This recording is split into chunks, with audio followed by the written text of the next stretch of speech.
ndiye UTM imeneyo simaphwekesa iyayi imapanga zinthu zodabwitsa kwambiri, always creative. Ni mmene tizayendetsereso dziko mmenemo.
Mukumva bwanji ntubimo?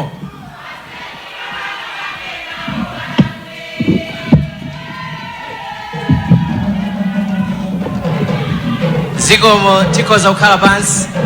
Thank you very much, Your Honor, Madam Mary Chirima and Dr. Dalitso Kabambe, the president of UTM, who is also becoming the president of this country on the 16th of September.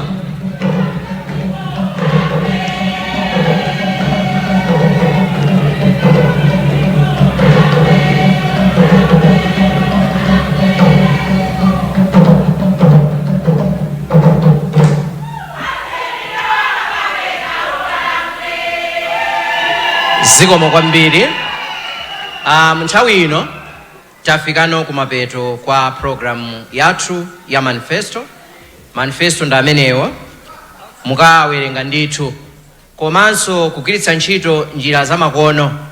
Timapepala timene mwationa pa tebuloto musavutike ndi kulimbana ndi kutenga manifesto ya chibukhuyo. Mukhonzanso kungopanga scan mafoni anu ambiri amakwanitsa zimenezo, mupanga scan pamenepo muona kuti ikupatsirani manifesto yonse ya UTM ndime zosiyana-siyana.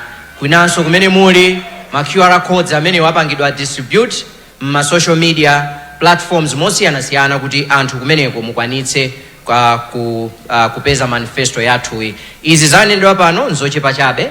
Manifesto imene muli zinthu zambiri. Ana sukulu amene mukuperephera kupita usukulu chifukwa cha fizi musadandaule, zanunso zilimo mmenemo. Nthawi ino ndimafuna kuti tapatse mpata atolankhani angofunsa mafunso okwanira 4 okhuzana ndi manifesto imene yachitika pano.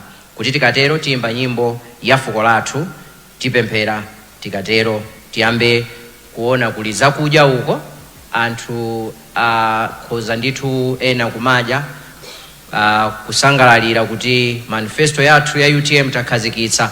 Ndimaona pa social media akunena kuti manifesto yathuyi ikusiyana ndi manifesto ena onse amene akhazikisidwa mdziko muno. Chimenecho ndi chinthu cha mtengo wapatali. Tiyamike kwambiri anthu amene amakonza manifesto yathuyi. Nthawi ino ndikupatseni mpata atolankhani kuti mukhoza kufunsa mafunso amene ndaneneramo. Microphone alipo uko kuti no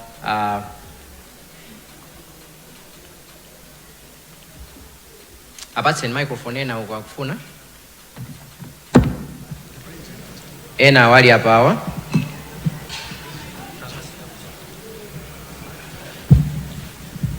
Yeah, bwero. You can raise your hand if you need a mic. Atolankhani. Yes, apo. Papite microphone.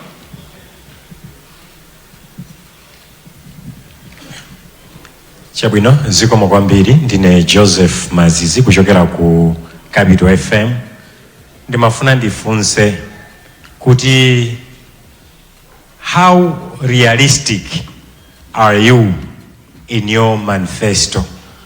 Cause zimene anthu ambiri akumadandaula kuti timalonjezedwa zinthu zambiri koma kukwaniritsa kumakhala kovuta. How realistic are you? Thank you.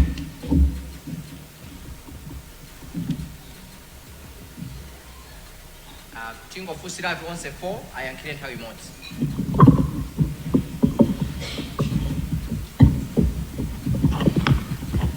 Dzina langa ndi Robert Chandilira kuchokera ku Planter Synod Radio.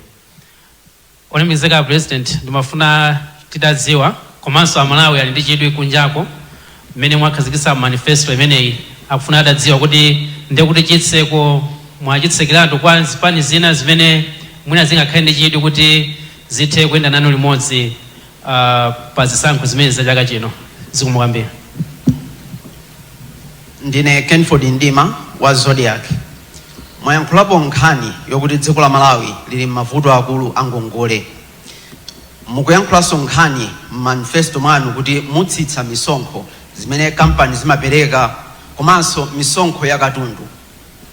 Ndimafuna nokudziwa kuti kodi UTM zomwe mukuyankhulazi ndalama zake zichokere pati, chifukwa mwangoyankhula nkhani imodzi yokuti mbali ina zichokera mbajeti ya dziko la Malawi koma mwadzudzula maulamuliro ambuyo kuti anakongola kwambiri zimene zabweretsa mavuto amene alipo.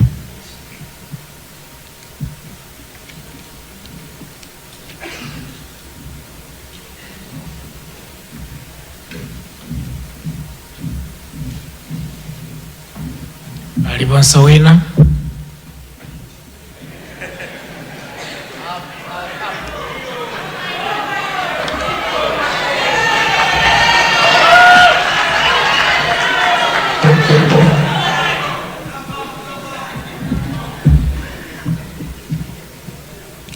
President UTM. Ndimalankhula ndi a spokesperson a chipani chanu pofunsa kuti kodi tiyembekezere zotani makamaka manifesto imeneyi. Ndana ndiyankha mchingerezi akuti people centered manifesto. Kapena mchichewa chomveka bwino kuti manifesto imeneyi kuyang'ana ndithu zimene azokhumba za anthu kapena kuwathandizira anthu. Ndimafuna ndikufunse nino inuyo izi zitakhala tikumamva aliwonse amene akumapereka ma manifesto akukonda kunena nkhani imeneyo, people centered to a point that we are thinking it's become a word that is overused, a cliche. Can you define in UTM's definition tikamati people centered in UTM tikutanthauza chani? Ziko mwambie. All right. All right, thank you. I'm not a journalist. I have a question in terms of your manifesto is talking much more on promoting manufacturing sector and then even the exportation of goods to other countries. One of the things that affect most exporters is on the hurdles that they face when they want to export their goods outside the country. For example, like there are many processes that they have to go through to export their goods. What plans do you have to lessen these hurdles that the people face? Ndithokoze kwambiri chifukwa cha mafunso ameneyo akwana I think and follow ofunsa funso loyamba la Mazizi mafunsa chizungu, how realistic are your plans? Yeah, I think kusiyana kwa ife ndi zipani zina nzonena kuti zipani zambiri zikungona tidzapanga ndinapereka chitsanzo boma la pano limanena kuti ATMM, agriculture, tourism, mining, manufacturing, ndi amangonena pakamwa, amangonena zinthu pakamwa, ndi akapanda kupangaso ndi pakamwa pomwepo basi, pakamwa pabodza. Ifeyo kusiyana kwathu kwambiri tikuti tikudzapanga overhaul agriculture. Tipanga overhaul agriculture popanga pumping 500 billion kwacha chaka ndi chaka kwa zaka 5. Ulimi wathu wa khasu, ulimi wathu wongodalira mvula watikanika over the years. We need to overhaul our farming system. And kusintha kumeneko zikufunika tikemo ndalama. Mukanena kuti pakhomo pano tifuna kuti tichoke nyumba ya rent tikalowe nyumba yathu, mukagule plot, mukapeze malo, muyambe kumba njerwa, muyambe kumanga, ndiye kuti mukhala ni nyumba yanu muchoka pa rent. And that's how realistic our plans are. Tikunena kuti tikonzese ulimi tikamo ndalama zakuti ulimi wetu ukonze. Tifuna tiyambe kudalira za migodi tikamo ndalama 500 billion kwa chaka ndi chaka mu ntchito za migodi, ndicho linga migodi idzuke. Mu zaka 5 zoyambirira tifuna tidzutse migodi 10. Actually ndikanakuonetsani document print out tapanga cost mgodi uliwonse meti kufuna tipange develop in the next 5 years. Tukudziwa ndalama zake zifunike pa mgodi uliwonse pa zaka 5 izi titsegula migodi 10. We have costed and we have a budget for that. That is how realistic our budget is, our plan is. Komanso tukamba zoti malo ambiri akhala ndi tikonza za tourism, za manufacturing, konseko tidzika ko ndalama that back up our plans. Mukaona MCP akapanga ATMM amangonena, mukaona budget mwawo mupeza kuti budget yafuna alimbikitse migodi, koma ndalama zopita ku migodi nzochepetsetsa kwambiri budget. Mulimbikitsa bwanji ugodi pamene ndalamazo mulibe? Ndiye ifeyo our plan is realistic, chifukwa kuti ifeyo we are putting our resources in our plan. By the way, during the late Bingu Mutharika's regime, I was his budget director. Ndiye I'm familiar. This is my familiar territory. But also area to that, sijati makamba za Malawi growth and development strategy. I was the economic director in the Ministry of Economic Planning and Development. Timapanga blueprint ya MGDS. It was thoroughly costed. Mukamangonena zinthu popanda budget simungapange deliver. Kwa mukanena chinthu ndikuika ndalama, you are very assured kuti zimene zichitika. Actually, if I tell we can brag and we can assure Malawians, ndife tokha ametana kuti tipanga za migodi ndalama zake izi. Ndife tokha tanena kuti tikonzanso nkhani ya ulimi ndalama zake ndizi. Ndife tokha tanena tipanganso tikonzanso zokopa alendo ndalama zake ndizi. Ndife tokha ametana kuti tikonza za mafakitari anyamata apeze 5 million jobs ndalama zake ndizi. Ma manifesto ena onse alibe. Go and check.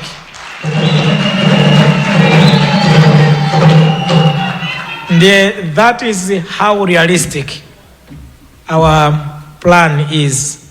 And tanena kuti in the first 100 days za office ntchito yambirira budget imene ali nayo MCP tikudzaisintha. Tikangolowa mboma tikupanga budget ya nyuwani zonsezi muzazipeza mu in the first budget. 4.9 trillion yambirira ndi azimenezi. Zina zonsezo zidzabwera pomwamba pa zimenezi. That's how realistic our budget is. Ndiye mukuti kodi no I think Amidima Robert kodi ndiye kuti chitseko mwatsekeratu ino ayuti mwatseka chitseko ena tata afuna abwera sira manifesto yathu at join, they are welcome. We have our brother His Excellency Mark Atsonga Piri and the PPM amene sign nazula kuti tigwirira ntchito limodzi ngati aliponso ena afuna tipange join. Our door is open. Our door is open, and actually I think we are still discussing with a few others that also want to come and join us in this fight. Therefore, they are welcome to do that. Nkhani ya Ngongole versus the reduction in taxes. Ndifunso limene lilofunika kwambiri kwa ifa Malawi ndi zimene manena kuti ntchito imene ili kupa 16 September pita tsogolo ndi ntchito osati ya masewera. Amene akutenga boma pa 16 September akutenga a bankrupt, broken economy.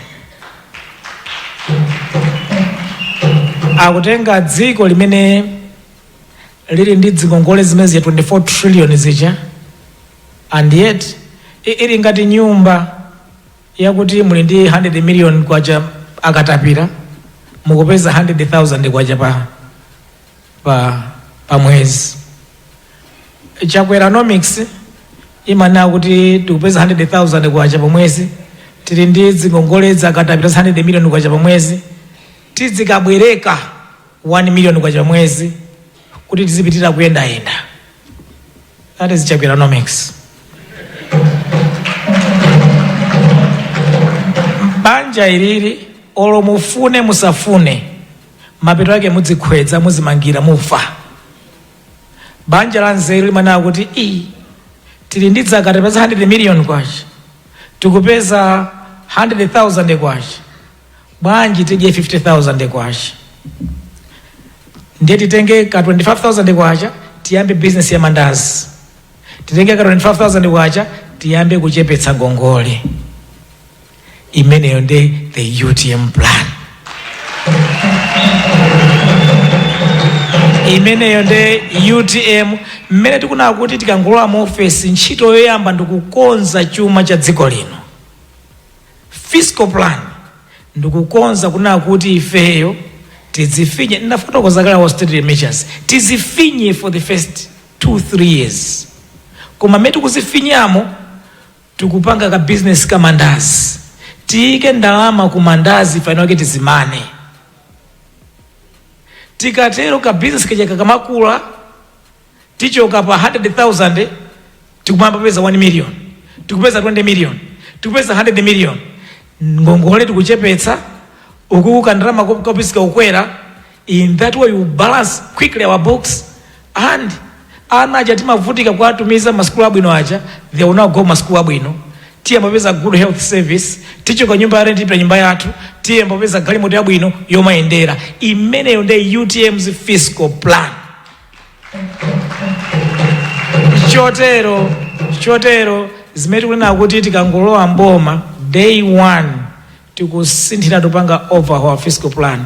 Tiendere imeneyi yona kuti kandrama kumene tukapeza kacha tiike kwambiri muizi tanenazi overhaul agriculture, invest in mining, invest in manufacturing, invest in tourism, bring all Malawians akhala kugwira ntchito kuthamanga pa ground, ena ku migodi, ena kuzokopa lendo, ena kuizo, ena aliyense akugwira ntchito Malawi. Tikutuluka sakatulo ochuluka already, ndiyo timamwe tikupeza 100,000 kwacha pa mwezi, tayamba kupeza 100 million kwacha mwezi.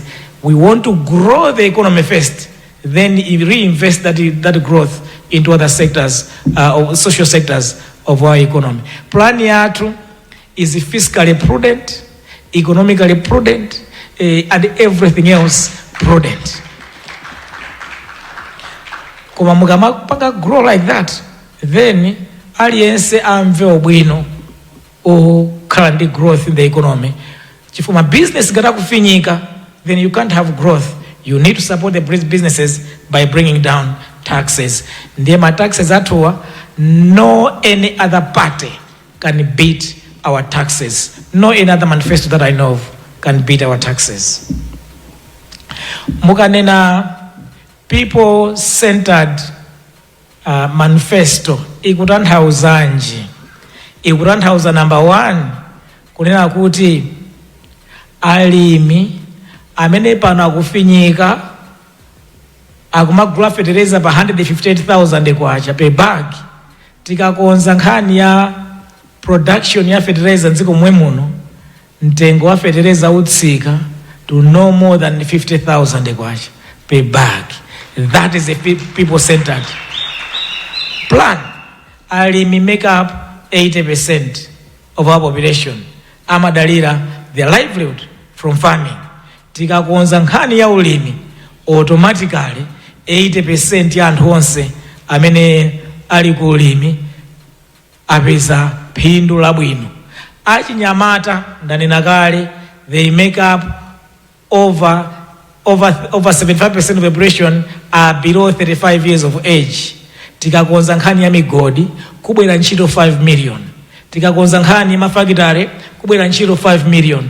Tikakonza nkhani ya ulimi, tikakonza so zina zonse another 4-5 million. Dziko lino tilipo 21 million. Ali pa ntchito ndi 1 million oka. If we are going to create new jobs as much as 10 million, zimene zozo anthu amene sali pa ntchito apeza ntchito. That is what we mean a people-centered manifesto. Pomaliza hustles in exports. Ma hustles onde ndambiri siko exports koka. Even anthu atsegule ma businesses, apereke misonkho, atani apeze, even ukopeza ploti, upeze driving license, upeze passport, upeze chani, kuboma kukuli mavuto osata masewera ankhani. Anthu akuvutika, aliyense akuvutika kupeza chinthu. Ifeyo from day 1, Malawians mundivere, from day 1 we are going to implement the Chilima report. From day 1. From day one, that becomes a blueprint for public service reform. Tukudzaitenga imene ija anatipatsa kale what we need to do.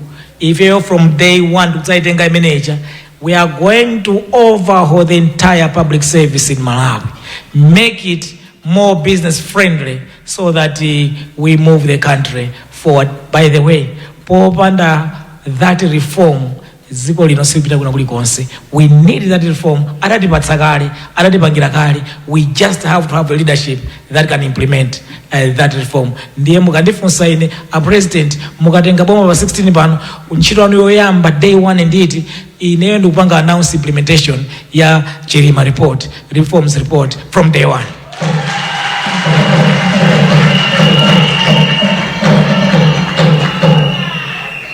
Ndakuyankhani. Thank you so much.